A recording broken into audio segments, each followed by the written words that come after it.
ഇന്നത്തെ കാലത്ത് സ്ത്രീ പുരുഷ ഭേദമില്ലാതെ അനുഭവിക്കുന്ന ഒരു പ്രശ്നമാണ് വന്ധ്യത. മാറിക്കൊണ്ടിരിക്കുന്ന ജീവിതശൈലിയും ഭക്ഷണ രീതിയുമാണ് പലപ്പോഴും ഇതിൻ്റെ പ്രധാന കാരണമായി മാറുന്നത്. ഞാൻ ഡോക്ടർ ശ്രീല, ആയുശ്രീ ആയുർവേദ ഹോസ്പിറ്റൽ, പത്തനാപുരം. ബീജാണുക്കളുടെ എണ്ണത്തിലെ കുറവ് മുതൽ അവയുടെ ആകൃതിയും ചലനശേഷിയുമൊക്കെ പുരുഷ വന്ധ്യതയിൽ നിർണായകമാകാറുണ്ട്. ശുക്ലത്തിൻ്റെ ദ്രവീകരണ സമയം കൂടുതലാവുക, ശുക്ലത്തിൻ്റെ സാന്ദ്രതയും അമ്ലതയും കൂടുതലായിരിക്കുക എന്നിവയാണ് പുരുഷ വന്ധ്യതയിലേക്ക് നയിക്കുന്ന ചില പ്രധാനപ്പെട്ട അവസ്ഥകൾ. ഈ അവസ്ഥകൾ പല കാരണം കൊണ്ടുണ്ടാകാം. അമിതമായ മദ്യപാനം, പുകവലി, സ്റ്റീറോയിഡിൻ്റെ അമിതമായ ഉപയോഗം എന്നിവ ശുക്ല ഗുണം കുറയ്ക്കുകയും വന്ധ്യതയ്ക്ക് കാരണമാവുകയും ചെയ്യും. പുരുഷ ശരീരത്തിൻ്റെ സൗന്ദര്യം വർദ്ധിപ്പിക്കാൻ എന്ന പേരിൽ വിപണിയിൽ കിട്ടുന്ന ചില മരുന്നുകളിലൊക്കെ അനബോളിക് സ്റ്റീറോയിഡുകൾ അടങ്ങിയിട്ടുണ്ട്.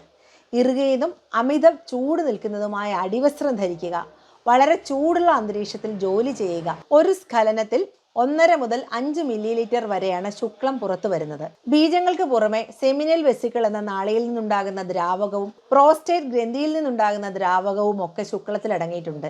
ശുക്ലത്തിന്റെ അധിക ഭാഗവും ഉണ്ടാകുന്നത് സെമിനൽ വെസിക്കിളിൽ നിന്ന് തന്നെയാണ്. സ്ഖലനം കഴിഞ്ഞാൽ 5 മിനിറ്റിനുള്ളിൽ ശുക്ലം കൊയാഗുലേഷന് വിധേയമായി ജെൽ പോലെയും അത് കഴിഞ്ഞാൽ ഏതാണ്ട് അരമണിക്കൂറിനുള്ളിൽ കട്ടി കുറഞ്ഞ ദ്രാവകമായും മാറും. ചില എൻസൈമുകളാണ് ഈ പ്രവർത്തനത്തിന് പിന്നിൽ.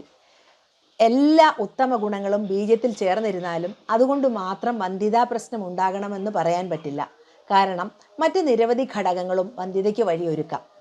ബീജങ്ങളുടെ ചലനശേഷി കുറവാണ് പുരുഷ വന്ധ്യതയ്ക്കുള്ള പ്രധാന കാരണം. ഈ അവസ്ഥയിൽ എരി, പുളി, അസിഡിറ്റി ഉണ്ടാകുന്ന ആഹാരങ്ങൾ, മത്സ്യ, മാംസാദികൾ എന്നിവ ഒഴിവാക്കുക. കാലുകളിൽ വെരിക്കോസ് വെയിൻ പോലെ വൃഷ്ണങ്ങളിൽ നരമ്പ് തടിക്കുന്നതാണ് വെരിക്കോസിൽ. ഇതുമൂലം ബീജത്തിന്റെ ചലനശേഷി കുറയുകയും സ്പേമിന്റെ കൗണ്ട് കുറയുകയും ചെയ്യുന്നു. ദേവദാർവാരിഷ്ടം, സഹചരാതി ആവർത്തി എന്നിവ കഴിക്കുന്നതും ദേഹത്ത് നല്ലെണ്ണ പുരട്ടി തണുത്ത വെള്ളത്തിൽ കുളിക്കുന്നതുമൊക്കെ ഈ ഒരു അവസ്ഥയ്ക്ക് വളരെ ഫലപ്രദമാണ്. അമിതമായ മദ്യപാനം, പുകവലി എന്നിവ മൂലമുണ്ടാകുന്ന ബീജ ചലനശേഷിക്കുറവിന് മാണിഭദ്രഗുളമോ കല്യാണഗുളമോ കഴിച്ച് ശോധന വരുത്തിയ ശേഷം ഹിങ്കുവജാതി ചൂർണം മോരിൽ ചേർത്ത് കഴിക്കാം. മൃദ്വികാരിഷ്ടവും അശ്വഗന്ധാരിഷ്ടവും സമം ചേർത്ത് കഴിക്കാം. ശുക്ലത്തിന്റെ ദ്രവീകരണ സമയവും സാന്ദ്രതയും കൂടുന്നത് ബീജത്തിന്റെ ചലനശേഷി കുറയ്ക്കും. പയറുവർഗ്ഗങ്ങളും പരിപ്പ് വർഗ്ഗങ്ങളും ഒക്കെ ഭക്ഷണത്തിൽ കൂടുതലായി ഉൾപ്പെടുത്താം. പ്രമേഹം കൊണ്ടുണ്ടാകുന്ന ശുക്ലദോഷത്തിന് കന്മദവും സ്വർണ്ണമാഷിക ഭസ്മവും കയ്യൂന്നിയുടെ നീരിൽ ചേർത്ത് കഴിക്കുന്നത് വളരെ ഗുണകരമാണ്. സ്പേം കൗണ്ട് കുറയ്ക്കുന്നത് മൂലം വന്ധ്യതയ്ക്ക് ശോധന വരുത്തിയ ശേഷം സൂരണാദി ലേഹ്യത്തിൽ സ്വർണ്ണമാക്ഷിക ഭസ്മം ചേർത്ത് കഴിക്കുന്നത് വളരെ ഗുണകരമാണ്. അശ്വഗന്ധാദി ചൂർണം പാലിൽ ചേർത്ത് കഴിക്കുന്നത് വളരെ ഗുണകരമാണ്. ശുക്ലത്തിൽ അമ്ലഗുണം അതിയായി വർദ്ധിക്കുന്നതിന് മുസ്ലീഖതിരാദി കഷായത്തിൽ തേൻ ചേർത്ത് കഴിക്കുക. ശാരിബാദി അസവം, അശ്വഗന്ധാരിഷ്ടം എന്നിവ സമം ചേർത്ത് കഴിക്കുന്നതും ഗുണം ചെയ്യും. ക്ഷാരത വർദ്ധിക്കുന്നതിനായി ക്ഷീരബല 101 ആവർത്തിച്ച തൈലം 10 തുള്ളി സപ്തസാരം കഷായത്തിൽ ചേർത്ത് കഴിക്കാം. ശുക്ലത്തിന്റെ സാന്ദ്രത കുറയുന്ന അവസ്ഥയിൽ വിദാര്യാദി കഷായം, വിദാര്യാദി ആസവം, വിദാര്യാദി ലേഹ്യം എന്നിവയൊക്കെ ഉപയോഗിക്കാം. അണുബാധ മൂലം ശുക്ലത്തിൽ പഴുപ്പ് വരുന്ന പൂയ ശുക്ലം എന്ന അവസ്ഥയിൽ പുനർനവാസവവും നിംബാമൃതാസവവും സമം ചേർത്ത് കഴിക്കാം. വോക്ഷുരാദി ഗുൽഗുലുവും അണുബാധയ്ക്ക് വളരെ ഗുണകരമാണ്. ശീഘ്രസ്ഖലനത്തിനും ഉദ്ധാരണശേഷിക്കുറവിനും രാസ്നാസപ്തകം കഷായം, ഹിങ്കുവജാതി ചൂർണം ചേർത്ത് കഴിക്കാം.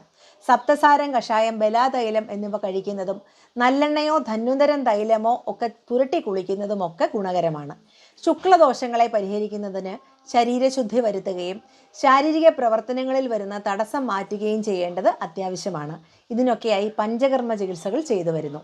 വിരേചനം, വസ്തി തുടങ്ങിയ പഞ്ചകർമ്മ ചികിത്സകളൊക്കെ ഇത്തരം അവസ്ഥയിൽ വളരെ ഫലപ്രദമാണ്. ഭക്ഷണ രീതിയിലും ജീവിത രീതിയിലും ഒക്കെ മാറ്റം വരുത്തിയാൽ ഇത്തരം പ്രശ്നങ്ങളെ നമുക്ക് പരിഹരിക്കാൻ സാധിക്കും.